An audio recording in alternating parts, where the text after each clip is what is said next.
So we can now go on to the approaches to modifying. There are three major approaches to modifying baked goods. The first one is to eliminate the ingredient altogether. But obviously, if you go and take out the flour out of a cake, what's going to happen? You don't have a cake. If you remove the eggs, if you remove the milk. So this is not suitable in all cases. So we have to be fairly knowledgeable about what will happen so that we don't go and make these mistakes. Yes, modifying is a trial and error activity. However, if it is that you have a good knowledge, then you wouldn't make so many errors. So that's what we're going to try to avoid here today. All right? So like I said, this is not the best option in all cases. It is better suited for items such as your rice and peas and so on, just to remove the salt.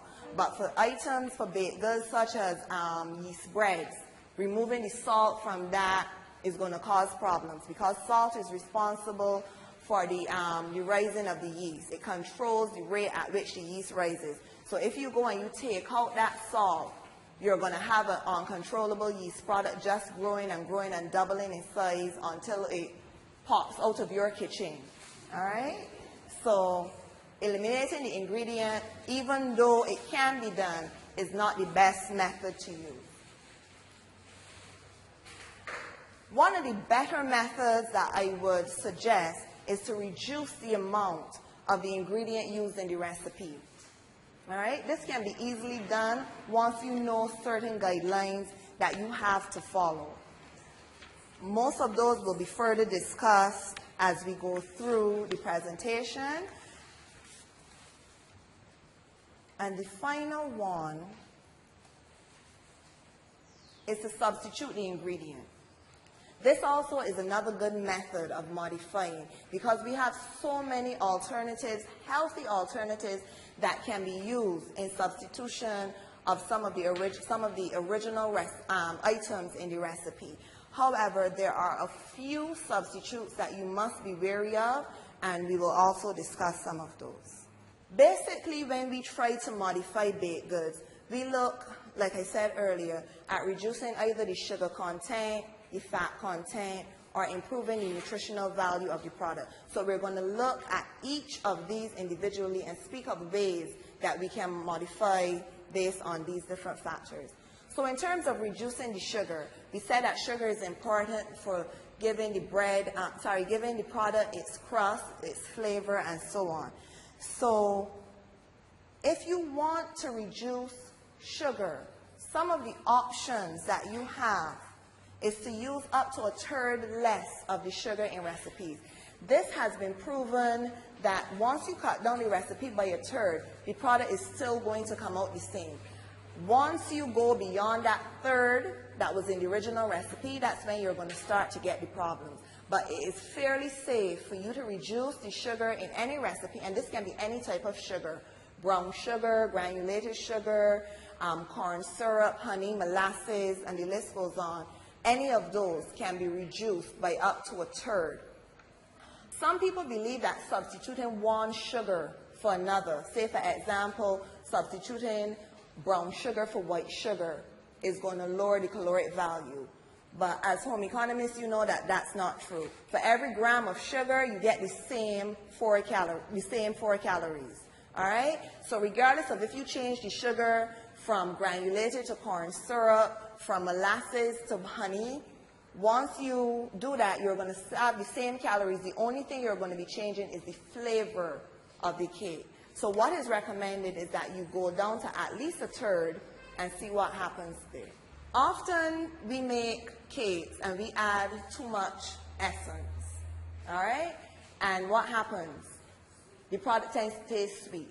And the reason being is because spices and essences tend to enhance the taste and enhance the sweetness of baked goods. So if it is that you're reducing the sugar, one of the measures to go along with that, if it is that you still want to give the perception of a sweet taste, is to increase then the use of these spices such as cinnamon, nutmeg, cardamom, and even your vanilla and almond extracts.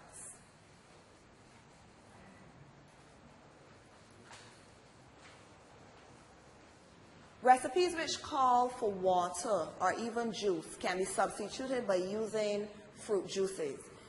So I would suggest that you also use unsweetened juices as opposed to the sweetened ones like what Pine Hill sells, because those are really juice drinks and not juice. But using the natural juices, orange juice and apple juice in their natural form can offer a natural sweetness to the product as well. So that is another option in terms of when you cut down on the sugar, replacing one of the liquids with a fruit juice or even some fruit. And we tend to do this often because we would take out the sugar and we would add raisins or dried fruit to help sweeten up the product. Replacing the sugar with sugar substitutes such as Splenda is a very controversial point, but I'm still going to make it. Like I said earlier, a lot of the substitutes that we talk about, you can get them in a natural form, or you can get some of the commercial substitutes such as Splenda that are on the market to help in terms of making your dishes into healthier options. Even though Splenda has been approved by the FDA for many years for safe use, some people are still skeptical about the long-term effects that this product can have on humans, all right? So if it is that you are wary of it, I wouldn't suggest that you use it. You can use all of the other alternatives that are going to be mentioned, but it is an alternative that can be used. Splenda is one of the better ones to use for baking. Things like saccharin is not suitable. Neither is aspartame, the ones that you would see advertised as NutraSweet and Sweet and Low and so on. Those are not suitable for baking because when they reach high temperatures, they don't work well. So Splenda is the one that is advocated for baking. So it is an option for you to try, but like I said, some persons are very skeptical about its use. So bearing that in mind, you can decide whether you want to take the risk or not. Some of the other options that don't specifically relate to baked goods. Canned fruit. Sometimes we use canned fruits in baked goods, namely pineapple upside down cake. And most of the fruit before was being sold as fruit in heavy syrup. It's only now that we're seeing fruit in natural juices. So that is a very good option to use as well. Rather than go and buy the canned fruit in its heavy syrup, to use the fruit in the natural juices, you can use that same juice from the can and add as a liquid to the product along with using the actual fruit that is there. All right, we're going to move on to suggestions for reducing fat. As we said earlier, fat provides fineness of texture to cake. It also prevents staling, along with some of the other functions that we mentioned. First, and probably best alternative for those of you who want to play it safe, is to use reduced fat or margarine. All right, there are many low-fat butters out there on the market that can be used, so that is a fairly healthy option. The fat that is contained in most baked goods can be reduced by up to a third, same as with the sugar, all right, without anything major happening to it. You're going to still get same texture or similar texture, let me say. Taste is going to be relatively the same, but you're not really going to play too much with messing up the actual structure of the cake. A very, very good suggestion is to use yogurt in place of half the fat. Now, this works wonderfully. Okay, you get that same like cake, same flavor, everything is similar to that original product. So low-fat yogurt or non-fat yogurt, by replacing half of the fat in your recipe with some of that, can work. Also, if you don't have the yogurt, another one that you can try using is applesauce. If you don't have applesauce, you can try to create a puree from another type of fruit. Banana is also good. But if some people, you know, banana has a very strong flavor. So if you don't want that flavor overpowering the item, you can try like I said, the applesauce, or if you want to be creative, like the young lady here, using pumpkin, squash, any other puree, any other vegetable puree can be used in the place of fat. Most of the fat substitutes that are sold on the market are either protein, fat, or carbohydrate based. They create these products in the factories by using products that have in protein, natural products that have in protein, carbohydrates, and fat. So rather than we go out and buy the Olestra and the other types of fat replacers that are commonly sold, we can create our own fat replacers. And they can be the same protein-based, carbohydrate-based, or fat-based as substitute for using the fat. So these examples given here, the applesauce, the prune puree, the banana puree, and the pumpkin puree would all be carbohydrate-based fat replacers then. All right? Understand that? Okay.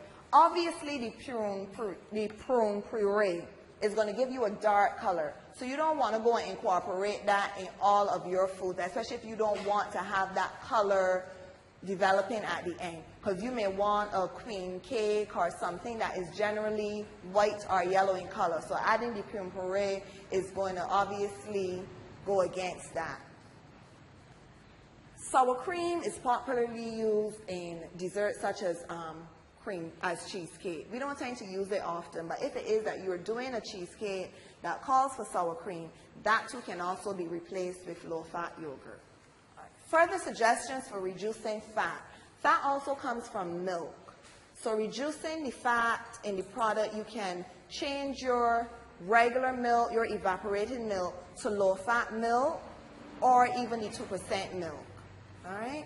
When we teach our students, sometimes we water down the evaporated milk for our practicals, right? But we are still making it back into the original basically because that is some of the water that would have been evaporated. So it's not that we're reducing calories by adding the water to the evaporated milk. We are just stretching the product, right? But a very good substitute would be to use the low fat as opposed to the regular fat milk product. These ones here you would have been familiar with before. Instead of greasing your pans with all of that lard and vegetable shortening that we are accustomed to. Because I know most of us can remember when we were younger helping our grandparents, our parents bake, and they tell you grease the pans. You're taking nearly half a handful and you're trying to get this pan greased so the cake doesn't stick. Obviously now that is going to contribute to the fat content of the cake because the batter is going to suck up some of that, all right? So instead of doing that, we can either use non-stick pans or use your vegetable sprays like Pam and so on. One of the other substitutions that we often use, even for our regular cooking, is to substitute saturated fats.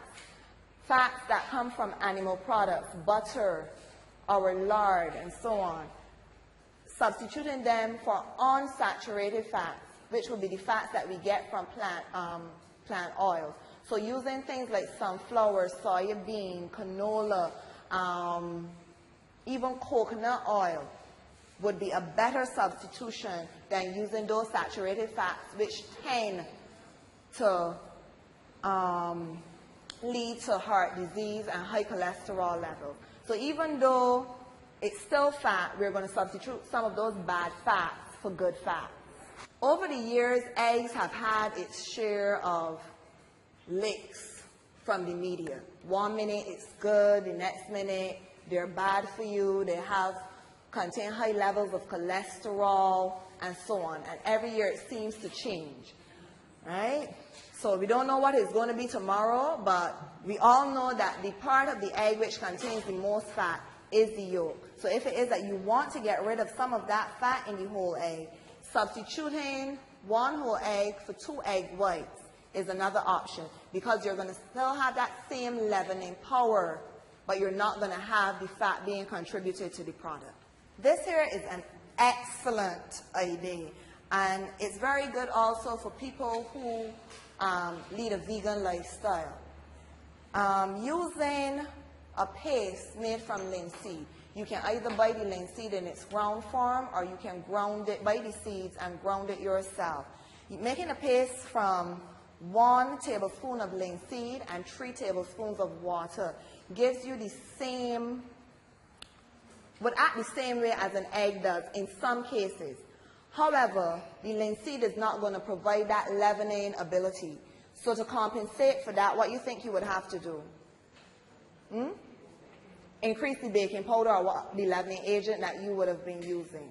All right, because we whip eggs to get that leavening ability. Obviously, when we whip the linseed, we're going to be there forever because nothing is going to happen. All right, so in terms of that, you would have to compensate for that reduction in, of the leavening ability by increasing either the baking powder, baking soda, or the combination of both. This one as well does not alter the fat content significantly, but it's just a suggestion in case you don't have a specific ingredient available. However, it changes the type of fat from saturated fat to unsaturated fat, and that's what we're aiming at. We want to include good fats, if anything, into our products. So when you use solid chocolate, that's a that's an unsaturated fat. But in terms of the cocoa powder, if you don't have the solid chocolate and you have the cocoa powder, you can add a tablespoon of oil for every ounce of chocolate. Like I said, it will not change the calories, not change the fat, but it's going to change the fat type, right? So you're now going to have a fairly good fat as opposed to the bad fat then that contributes to high cholesterol levels. There are some other ways that we would encounter fat in our baking. Sometimes we use pastries, and we use pastries to make apple pies, strudels, and the list goes on. Instead of using short crust or even flaky pastry or puff pastry, which you know contains excessive amounts of fats because you have to roll the fat into the dough, instead of using that, why not opt for using rice or even potato, or even some of our own indigenous foods like the breadfruit and cassava and so on. These can also be incorporated in terms of the flour, but when you use it in terms of having it mashed and using it as the base of that pastry, it can turn out the same way that you would use a short crust pastry, but you're not going to have the amount of fat. So it's suggested here that instead of using the pastry, you use cooked rice mixed with egg white or mashed potato. So the way to do this is you cook your rice normally, but you wouldn't really want your friendly rice because you want it clumped together, so to speak. So you want some very friendly rice.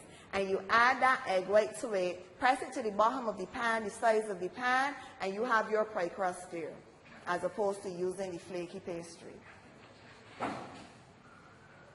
Another option is to use meringues. Now I know making meringues may be difficult and it's also a long process, and you may want to cut back on your gas bill because you know meringues take forever to dry out, but it's a good alternative to using pastry. When you make the meringue using the egg white and the sugar, and we're also going to reduce the amount of sugar in that meringue, you can also place that meringue at the bottom of a cake pan and use that as the base for your pastry. So there now you have just egg whites and small amounts of sugar now, as opposed to high quantities of fat in your pie base. Low-fat biscuits to make crust is another option. We tend to use things like digestive biscuits, but we can also use the biscuits that are made for diabetics now, which have in very little sugar. We can look for whole grain biscuits and use those as opposed to using sweet biscuits.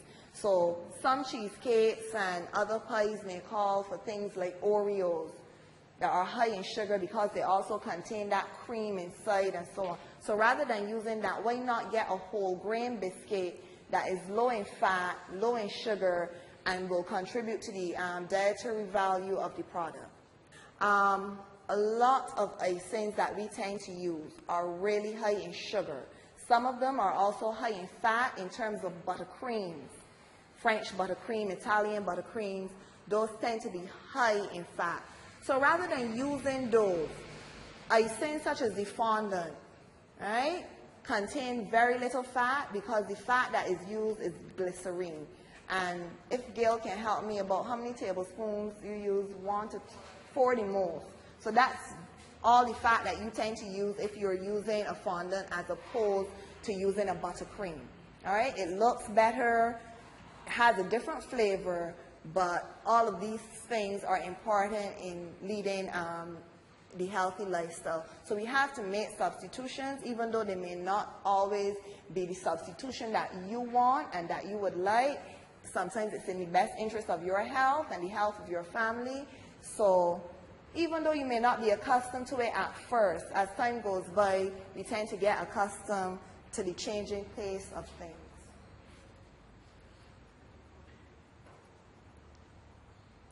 Okay, some other methods of reducing calories.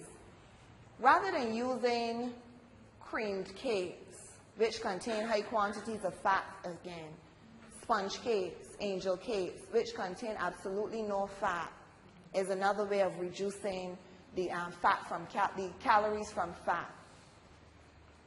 Also using fruit fillings instead of high-fat fillings. We tend to use things like cream cheese and mousses and custards to fill some of our baked goods, especially pastries. So rather than doing that, using natural fruit fillings by just pureeing apples or golden apples, some of our local fruits, mangoes, guavas, right? Those are things that you can do to reduce the level of fat in the diet. I just want to give you another suggestion that you would not have seen on the board in terms of reducing the fat. Coconut is popular in Barbados. We tend to use it in a lot of our foods. Coconut bread, we use coconut cakes, turnovers. A lot of the items that we use contain coconut. And we know that the reason for this goes back thousands of years because of our cultural heritage. However, coconut does contain fat, right? Even though it is unsaturated fat, you can still reduce that level of fat in the coconut by opting to do several things with it. Rather than using coconut milk, you can take the low-fat milk and get coconut essence and put some of that into the milk to add that coconut taste to it. So that when you do your sweet bread, you wouldn't have all of that coconut within the bread itself and then the coconut in the filling. Because I know some of you can't leave out the filling part. Right? There's not a coconut bread once you don't have that filling. It is not a coconut bread, it's something else, but it isn't a sweet bread without the filling. So one way then to cut down on that, if you mean you have to put in the filling, you cut down on the coconut within the bread itself by using the coconut essence to help enhance the flavor. Another way to do it, if you don't want to add it in terms of the low-fat milk, you can take yogurt, because remember we said we were going to try to use yogurt to replace some of the butter. You can add the coconut essence to that yogurt for flavoring. Toasting the coconut also enhances the taste of the coconut, so you would use less. So all of these are methods that you have to try in terms of trying to get the caloric value of your products down. The coconut powder in the packs, right, that's another good option. All right, so we spoke about reducing fat, we also spoke about reducing sugar, but times are changing and most persons are developing other diseases besides our chronic non-communicable diseases. So we're going to look a little bit at modifying to suit these needs. Now we know of persons who have developed celiac disease, which is an allergy to gluten. Right? They're not able to consume gluten because it may cause bloating, vomiting, all different types of side effects they would get from using the gluten that is normally present in wheat flour. So the best solution for this is to use flours from other types of whole grains such as oats, barley, and then even using flour from ground provisions. And recently we have become more aware of these types of flours and have tended to incorporate them into our everyday cooking. Like Sophia said, using the breadfruit, using cassava, sweet potato flour, which works wonderfully in the same sweet bread. I don't know how many of you get to go to Emerald City. They have now they're now offering a cassava pancake on mornings to their breakfast line, and it tastes very good. So even doing this can help persons who have this disease, as well as also add to the value of some of these foods. So I want you to take this suggestion to heart, even in terms of your everyday baking, and try to use it, because it means then that we are using some of our history, some of our local foods. Wheat, sometimes you know the price of the wheat skyrockets because of drought in the US and so on. So if we have cassava and yam and sweet potatoes in our gardens or so on, even if you don't want to make the flour yourself, because it can be done, it's just a simple matter of grating the ground provision, leaving it to dry. You can either dry it the old-fashioned way in the sun, as our grandparents did, or put it in a very, very low oven for a while. And once it has dried out, then grinding it using your food processor or your blender and sifting it to get that flour. That seems like a lot of hard work, right? Yeah, well, go and buy the bag for $12 then. Go and buy the bag for $12, because that's how much the sweet potato flour retails at. So that's another option. Some of these other types of flours tend to give trouble because they don't have the same gluten content as wheat flour does. And you know that gluten is responsible for the elasticity that we get in our doughs and our cakes and so on. So sometimes it may be necessary to go along and use some wheat flour along with it. But that's if you are not suffering from celiac disease. If it is that you're just a regular person, I would recommend that you use some wheat flour along with the sweet potato, breadfruit, or cassava flour. A lot of my students over the years, in terms of modifying, especially when they have to do the second component of the cake project, which requires them to develop a new product, all right? We tend to tell them, try to use these indigenous foods to create new dishes. So they have been constantly practicing using the sweet potato and breadfruit, but like Ms. Medford said, problems do arise. So generally when you use breadfruit flour in terms of making a pastry, you're going to find that it starts to crumble very, very short because it doesn't have that elasticity, like I said. So you need to accommodate for that some other way by either adding more liquid in terms of that linseed and so on, or using some of the wheat. Right? So even though it is a good way to get some of these products into our diet, they will pose problems. So again, trial and error. Right? So you have to keep practicing until you get it right. A lot of vegetarians also tend to use flours from other sources. Chickpeas is another common one. We only tend to use that, however, when we're making rotis or something like that. We can try using some of these same flours by incorporating them with other ingredients that are flavorful to get a better product. And they tend to use oats as well in terms of grinding the oats and using them to coat the fish or the chicken, or even plantain or anything like that, gives it a very good flavor. So you can get flour from basically from any whole grain. You can create it from any ground provision. There's even coconut flour. Any of you ever heard of it? But it would be similar to the coconut powder that's on sale, right? But they sell it as coconut flour. Another special need that is fairly popular would be that for persons who are lactose intolerant. And you know the problems that people who are lactose intolerant get, especially when they consume milk. Belly starts to bubble and the diarrhea and so on. So we don't want to cause those problems by including milk into the diet. So one way to get rid of that is by using milk from plant sources. So soy milk, almond milk. And all of these have become more popular over the years. So these are very, very good substitutes for using cow's milk.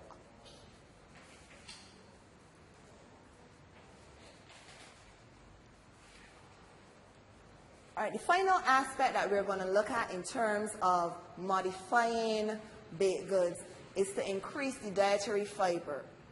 Now, we all know the role that dietary fiber plays in the diet. It helps with constipation, it adds bulk to the diet so that you don't consume so much food, and so on. but most of the foods that we mentioned don't contain high quantities of dietary fiber. Even those students who would have done your survey would not be consuming large quantities of dietary fiber, because all of us know for a fact that the students at our school, every single day, they eat chicken and chips, macaroni pie, and even if they do have salad, it's what? Potato salad or macaroni salad or coleslaw. And then added to that, they take the crate, put on the ketchup and the mayonnaise, and then turn over the crate, and then go at it again on the other side. So their diet is devoid of dietary fiber. So even if they decide to eat that little coleslaw that's there, that's not contributing the quantities that they need for their daily recommended allowances. So as parents as well, we tend to trick our children into eating vegetables by hiding them into the foods, grating carrots into macaroni pie and so on. This can also be done in terms of baked goods. They don't have to know that it's there. Substituting the whole wheat flour in place of white flour is one method that has been tried and tested, so you can't fail with this one. Once you use half the amount of flour that the recipe calls for, along with the whole wheat flour, you're still going to get a very good product. And the whole grain from that flour is going to contribute to the dietary value in the diet. We also mentioned the second one that's there, so I don't really want to go into it in detail, in terms of using other types of flour like the oat flour and the barley and the cassava and so on. The one that I want to stick on is the use of the fruits and vegetables into the dishes. Now you can make a normal cake, just a plain cake, even a great cake, and you would tend to use you will go in the supermarket and you will tend to buy those expensive dried fruits. But you don't have to.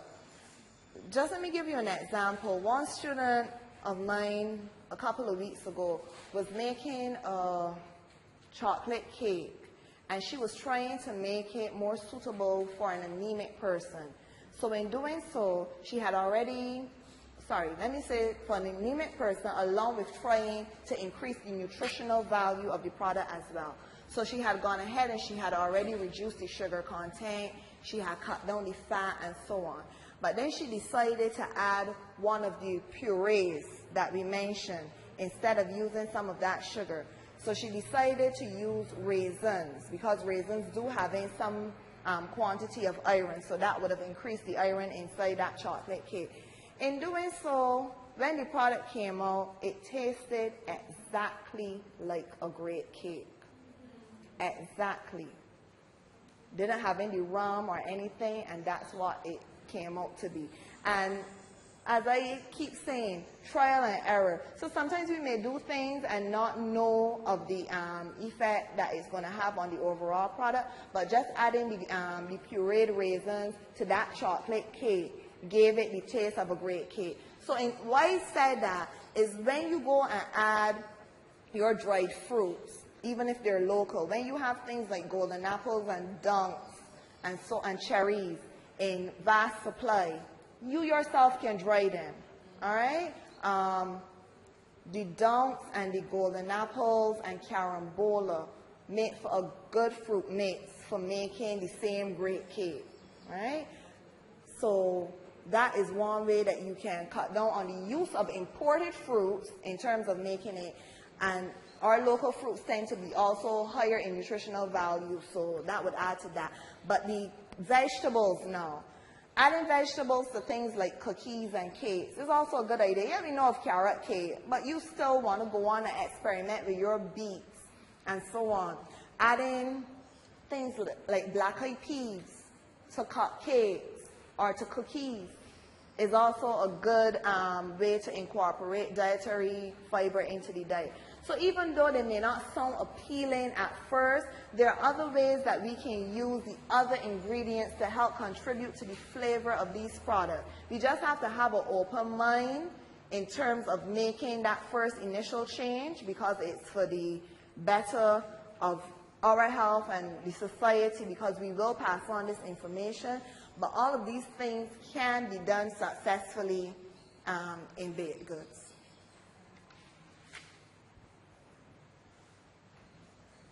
The final way to increase the dietary fiber in the baked goods is by using nuts. Now, you're going to say, but nuts contribute to the fat. So that's why we are going to say to use nuts in small quantities.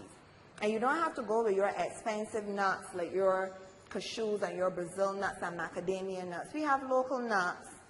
These peanuts, ground nuts can be used in our baked goods. But again, in small quantities because we don't want that fat content coming into the product since we were already trying to cut it out. All right, this sums up basically everything that I've tried to present to you. One of the suggestions that we made is also to cut down the serving size in terms of modifying. Even if it is that it says that you're going to serve a slice of cake maybe 2 inches thick, that's not really necessary. So we tell them to also try to cut down on the amount that they consume. So because it's lower in fat doesn't mean that you're going to go and consume the whole cake, right? You still have to eat in moderation. So we do recommend that even though you have done some reduction in terms of calories, still be mindful of eating in moderation. It's up to you now to create something that meets some dietary guidelines that we have set out.